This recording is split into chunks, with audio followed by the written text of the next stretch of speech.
Today we'll be discussing some of this week's top news stories from the most recent issue of InQuire and from the website as well. As we'll be looking at later in the show, the Queen came to Canterbury about a week ago. Unfortunately, she couldn't make it onto our panel today. We do have three of the fantastic editors of InQuire joining us. I'm Golding-Cocozza and welcome to InQuire Insight.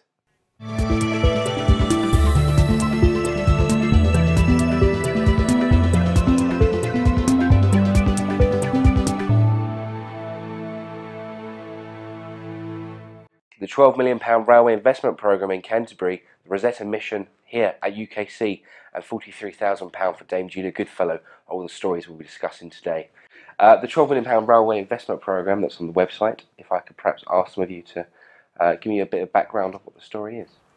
I think it sounds like a lot of money. There's been a bit of a hoo-ha at the moment with HS2 as well.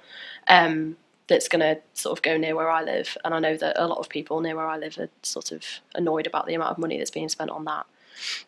So I'm sure people down here would be a bit outraged to find that £12 million of taxpayers' money really is being put into 7 minutes.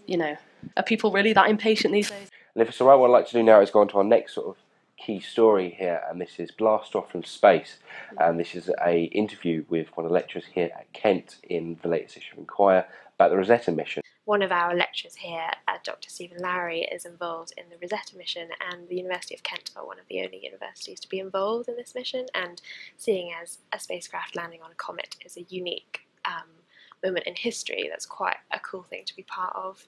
And just the questions are really relatable and the answers are really easy to understand for people who don't have a kind of science background, and yet are really interesting. And just the idea that this comet could reveal information about why there's water on Earth, little things like that is really cool. The front page from last week, this is leading on quite nicely to the last sort of article to discuss here.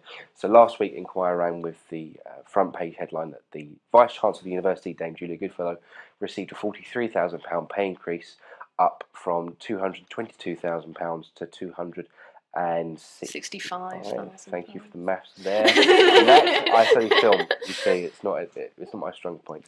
But the article in question we're talking about is Education by Corporation. This was a lecturer giving his views. So I'd like to talk about this particular story in question. Yeah, basically it's a lecturer giving their view on, as you say, the massive pay rise of our Vice-Chancellor.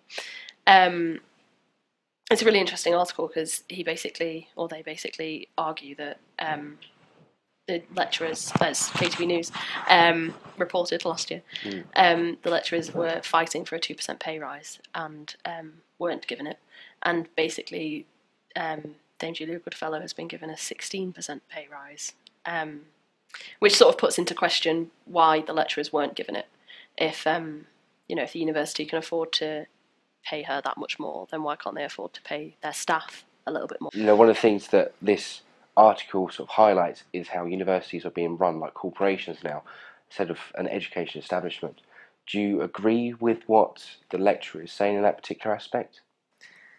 I wouldn't say that overall so much that universities being run as corporations, but when you do see the hikes in tuition fees, and out of this all you can see is a growing student debt and then a growing pay rate for your Vice-Chancellor, it's £43,000 increase. Yeah. Ruby, what would you have spent £43,000 on? Free Ben and Jerry's and essentials? I don't know, it's just an absolute absurd number for a pay rise. It shouldn't be acceptable, and it'd be much better just be spent on students. If she was being paid £10,000 and she got a £43,000 pay rise, fine, but she's being paid over £200,000 anyway. It just seems ludicrous. That's all from our show this week. If you'd like to continue the debate and have a look for these stories yourselves, make sure you do pick up the most recent copy of InQuire, which is now available on outlets across campus. And do make sure you check in to inquirelive.co.uk for recent comment articles and much more. KTV News is out at the end of next week for a highlights reel of what's been happening this year, and we'll be back again very soon. Thank you to everyone on my panel for joining us here today at InQuire Insight. I've been Golding-Cocozza. Goodbye.